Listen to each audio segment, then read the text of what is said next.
The world ain't all sunshine and rainbows. It's a very mean and nasty place, and I don't care how tough you are, it will beat you to your knees and keep you there permanently if you let it. Most of what you read or hear about motivation is in fact just bullshit propagated by a business.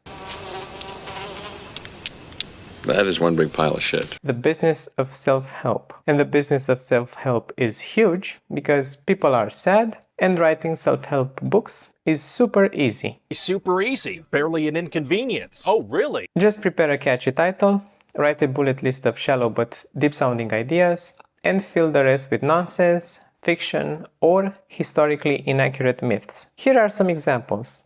12 Rules for Life by Jordan Peterson. Mostly ramblings about crabs and cleaning your room. The 48 Laws of Power by Robert Greene. Nonsense statements followed by short stories loosely based on historical characters. Unscrew Yourself by Gary Bishop. This one feels more like something written by Brian Griffin, the cartoon dog from Family Guy. Which brings me to Wish It, Want It, Do It. And you know how Brian wrote Wish It, Want It, Do It? Well, I wrote a book too. A little something called Wish It, Want It, You Blew It. And because there's a huge industry of nonsense around the very sensitive topic of motivation, Google obviously vomits nonsense as well. As any good AI, it just hallucinates based on available data. Garbage in, garbage out. Just look at this crap. 15 items about motivation. Get positive. Right, because that's what you're missing, positivity. Practice gratitude.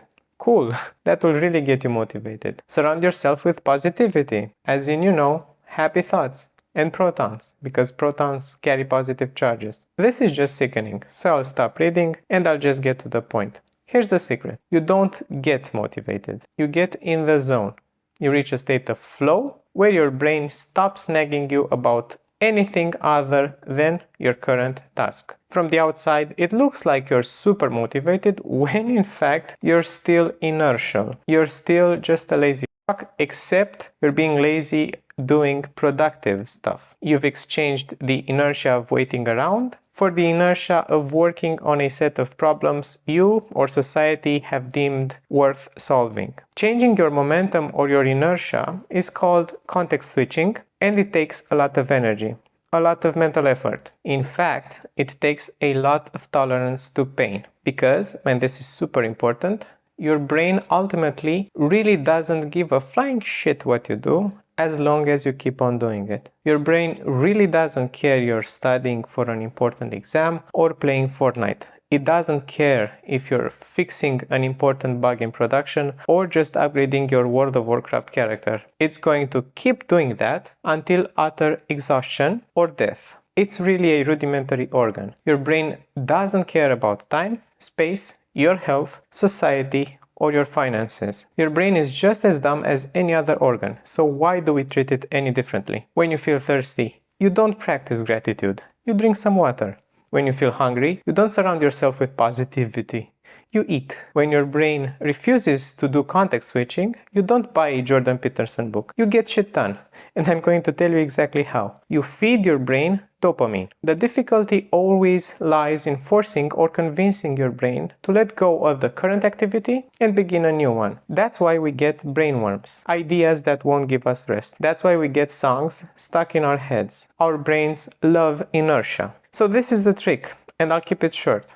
You gamify your work.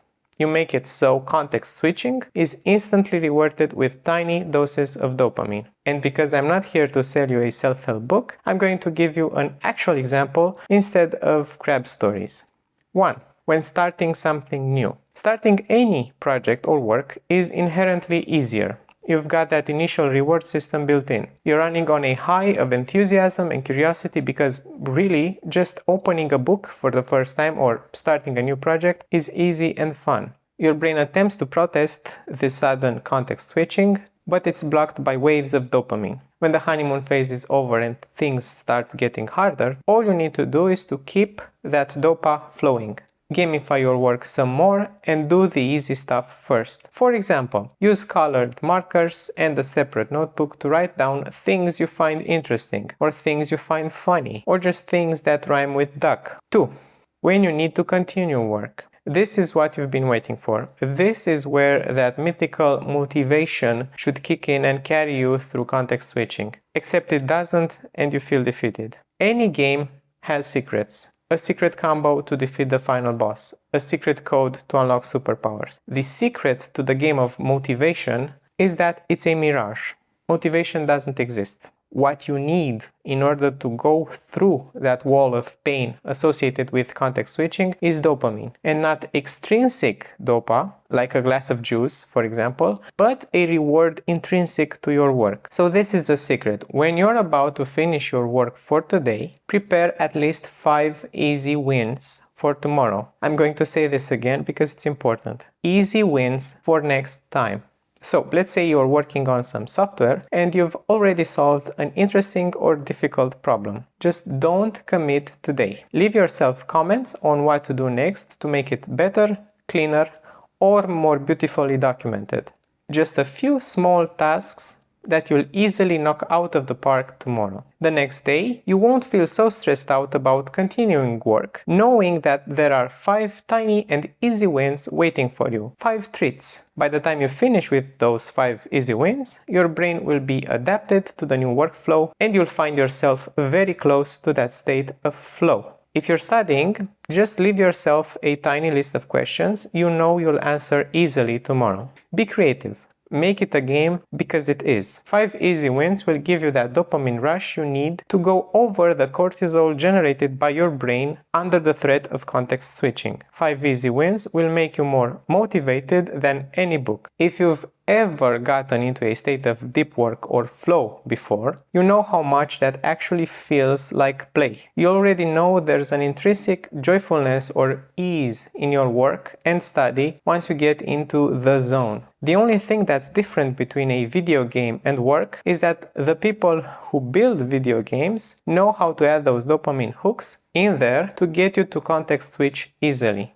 Your brain really doesn't know whether it's playing or working. It's expending energy either way. Calories in, calories out. In a sense, it's working no matter what you do. And that's all there is to it. Build a reward system into your work and you'll never work a day in your life. Make the rewards intrinsic to your work, as in easy wins, and not extrinsic, as that will only get you addicted to your outside rewards. Prepare 5 easy wins for tomorrow every single day, and you'll find yourself more productive and more motivated than ever. Bye-bye.